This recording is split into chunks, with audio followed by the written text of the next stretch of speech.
Hello guys, welcome back to our channel. നമ്മളിന്ന് മുട്ടക്കറിയാണ് ഉണ്ടാക്കാൻ പോകുന്നത്. അതിനായിട്ട് കുക്കറിൽ ലേശം വെള്ളവും ഉപ്പിട്ടിട്ട് നമ്മൾ മുട്ടയും ഉരുളക്കിഴങ്ങും വേവിക്കാൻ വെച്ചിട്ടുണ്ട്.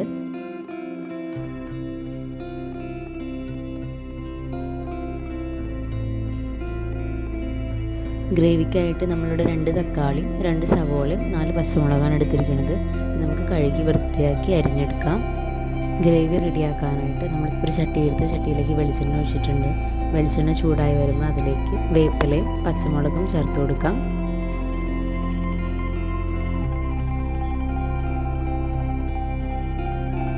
വേപ്പിലയും പച്ചമുളകും വാടി വരുമ്പോഴേക്കും അതിലേക്ക് നമ്മൾ നേരത്തെ അരിഞ്ഞ് മാറ്റി വെച്ചിരിക്കുന്ന സവോള ചേർത്ത് കൊടുക്കാം.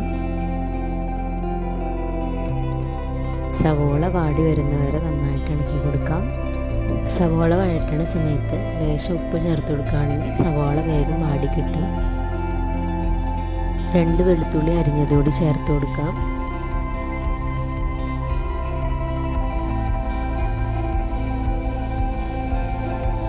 സവോള നന്നായിട്ട് വഴണ്ട് വന്നിട്ടുണ്ട്. അതിലേക്ക് അരിഞ്ഞ് മാറ്റി വെച്ചിരിക്കുന്ന തക്കാളിയും കൂടി ചേർത്ത് കൊടുത്ത് വഴറ്റിയെടുക്കാം.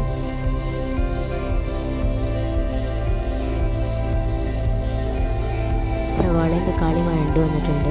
അതിലേക്ക് 2 ടേബിൾ സ്പൂൺ മല്ലിപ്പൊടി, 1 ടേബിൾ സ്പൂൺ മുളക് പൊടി, 1/4 ടേബിൾ സ്പൂൺ ഗരം മസാലയും കൂടി ചേർത്ത് മല്ലിപ്പൊടിയുടെയും മുളക് പൊടിയുടെയും പച്ചമണം മാറി വരുന്നവരെ നന്നായിട്ട് ഇളക്കി കൊടുക്കാം.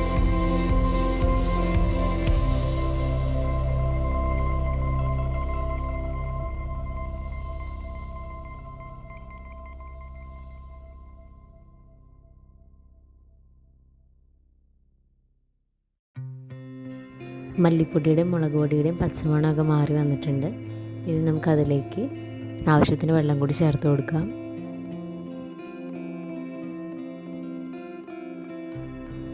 ആവശ്യത്തിന് വെള്ളം ചേർത്ത് കൊടുത്തിട്ടുണ്ട്.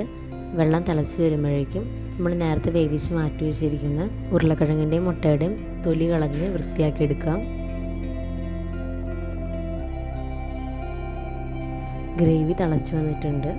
ഇനി നമുക്കതിലേക്ക് അരിഞ്ഞ് മാറ്റി വെച്ചിരിക്കുന്ന ഉരുളക്കിഴങ്ങ് ചേർത്ത് കൊടുക്കാം. ചാറിന് കൊഴുപ്പ് വേണമെന്നുള്ളവർ കുറച്ച് ഉരുളക്കിഴങ്ങ് ഉടച്ച് ചേർത്ത് കൊടുത്താൽ മതി.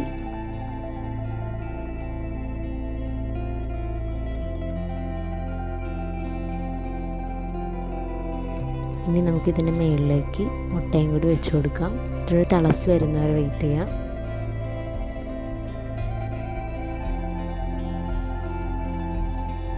നമ്മുടെ കറി ഇവിടെ റെഡി ആയിട്ടുണ്ട്. വീഡിയോ ഇഷ്ടമായെങ്കിൽ എല്ലാവരും ലൈക്ക് ചെയ്യുക, ഷെയർ ചെയ്യുക, സബ്സ്ക്രൈബ് ചെയ്യുക. Thanks for watching.